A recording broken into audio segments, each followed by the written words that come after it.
Assalomu alaykum. 9-mavzu tartibini pasaytirish mumkin bo'lgan tenglamalar.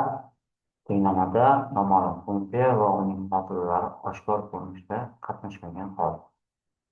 Birinchi reja tartibini pasaytirish usuli tushunchasi. Ikkinchi reja tenglamada noma'lum funksiya yoki uning xoslasi oshkor ko'rinishda bo'lmagan holda. Uchinchi reja yangi o'zgaruvchi kiritish orqali tenglama tartibini kamaytirish. Keyingi rejamiz amaliy misollar yechimi, keyingi rejamiz fizikaga oid modellashtirish misollar, keyingi reja mustaqil tushuncha boshliqlar, keyingi rejamiz nazorat savollar. Birinchi holatni qaraymiz, tartibini pasaytirish haqida muhim tushuncha. Ba'zi differensial tenglamalar o'zgaruvchi yoki noma'lum funksiya hosilasi oshkor ko'rinishda ishtirok etmaydi. Bunday tenglamalar o'zining ko'rinishiga qarab o'zgarishlar yordamida tartibni kamaytirish mumkin. Masalan, agar tenglamada faqat ikki shart hosilasi birinchi tartibda hosillar qatnashib, ilk funksiyani o'zi qatnashmasa, biz yangi o'zgaruvchi kiritish orqali uni birinchi tartibda tenglamaga keltirishimiz mumkin. Ikkinchisi, noma'lum funksiya yoki uning xoslasi oshkor bo'lmagan holda biz ikki holatda qaraymiz. Noma'lum funksiya y oshkor qatnashmagan holatni qaraymiz, ya'ni mana bu ko'rinishda berilgan bo'lsa. Bu holatda y ishtirokni x deb belgilashga bo'ladi. Natijada mana bu ko'rinishda, ya'ni ikki taraf hosilni olib, ya'ni ko'rinishda bo'ladi. Shunda mana bu berilgan mana bu ko'rinishga hosil bo'ladi. Demak, bu hosil bo'lgan tenglama birinchi tartibda bo'lib, tartibni topamiz. So'ngra uning o'rniga qo'yadigan bo'lsak, mana bu ko'rinishdagi qiymat kelib chiqadi. B holatimiz esa noma'lum funksiya hosilasiga oshkor qatnashmagan holat. Buni ya'ni mana bu ko'rinishda berilgan bo'ladi. Bu holatimizda ikkinchi tartib hosilasini topamiz. Natijada mana bu ko'rinishga ega bo'lamiz. Lekin bizda mana bu o'zi berilmaganligi uchun odatda y u deb belgilashtirib olamiz. Mana buni ikkinchi tartib hosilasidan olib, mana bu shaklga yozishimiz mumkin. Ya'ni bu o'zidan ma'lumki, bu ko'rinishda to'g'ridan-to'g'ri integrallaymiz va natijada berilgan qiymatni qiymatini topib olishimiz mumkin. Uchinchi holatimiz ham uchinchi rejada asosan tartibni kamaytirish kerak. Yangi o'zgaruvchi kiritish input ko'rsatiladigan o'zgaruvchilar, ya'ni o'zidan ma'lumki, mana bu tartibni pasaytirish usulida mana bu yerda qanaqadir deb kiritib olamiz. Natijada ikkinchi tartibda qolgan bu ko'rinishga ega bo'ladi. O'zidan ma'lumki, buning o'zi mana bunga teng, differensiyallaganimizda mana bunga tengligi kelib chiqadi. Birinchi tartibli tenglamalarga keltiriladigan ikkinchi tartibli differensial tenglamalarning ba'zi tiplarini qaraymiz. Ya'ni bu holatimiz mana birinchi ko'rinishdagi tenglamamiz berilgan bo'lsa. Bu yerda bu ko'rinishdagi tenglama noma'lum y funksiyani oshkor holda o'z ichiga olmaydi. Ya'ni bu tenglamani yechamiz. Bu yerda mana bu hosillarni p bilan belgilay oladigan bo'lsak, ya'ni mana bu ko'rinishda demak o'zidan buni yana bir differensiyallaganmiz, mana bu kelib chiqadi. Ya'ni bu tenglamani birinchi tenglamaga olib borib qo'yamiz. Ya'ni bu yerda x ning noma'lum p funksiyasiga nisbatan birinchi tartibli mana bu ko'rinishdagi tenglamani hosil qilib olamiz. Bu tenglamani integrallab, uning mana bu ko'rinishdagi umumiy yechimini topishimiz mumkin. Bu holatda demak y dx teng p ekanligidan birinchi tenglamaning mana bu ko'rinishdagi umumiy manasini topib olishimiz mumkin. Bunga birinchi misol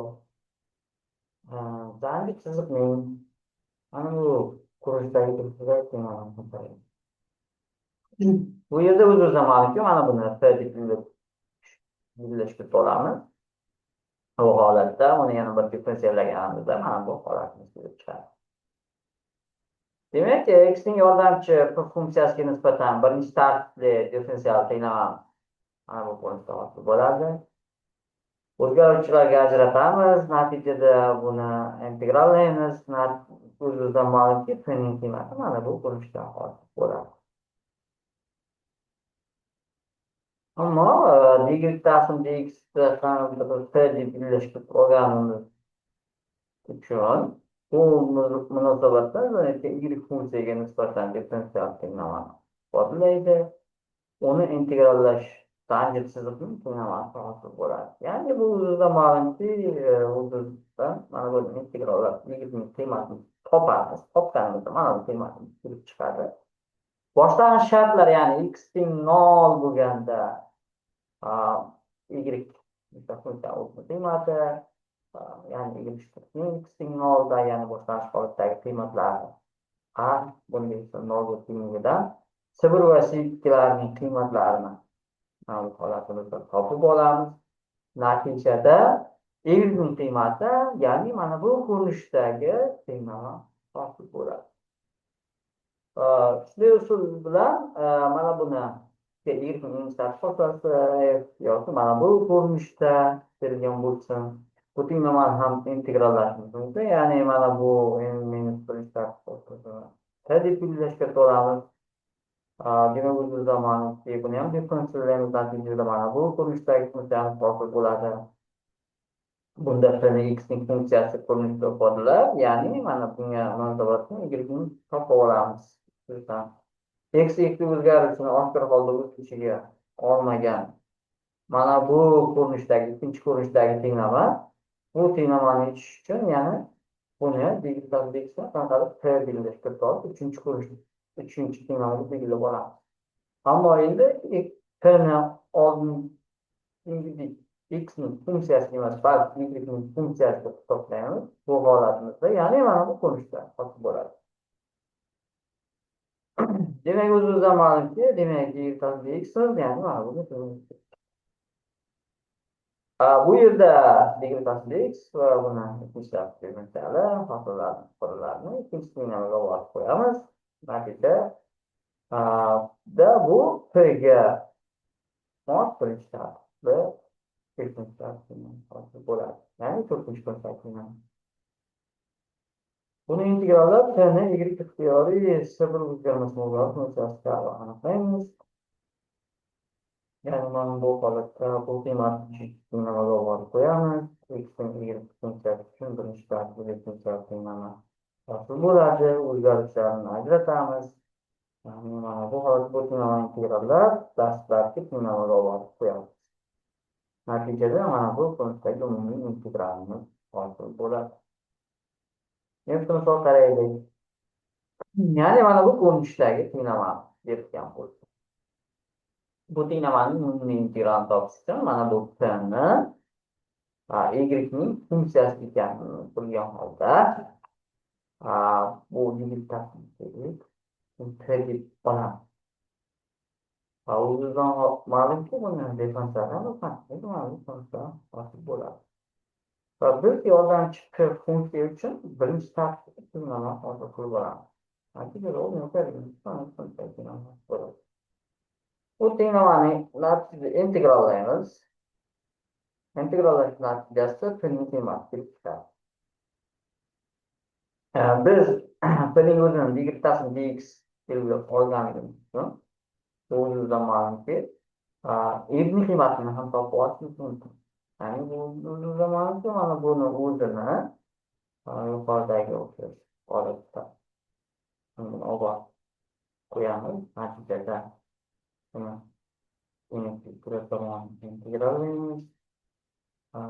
Natijada bu berilgan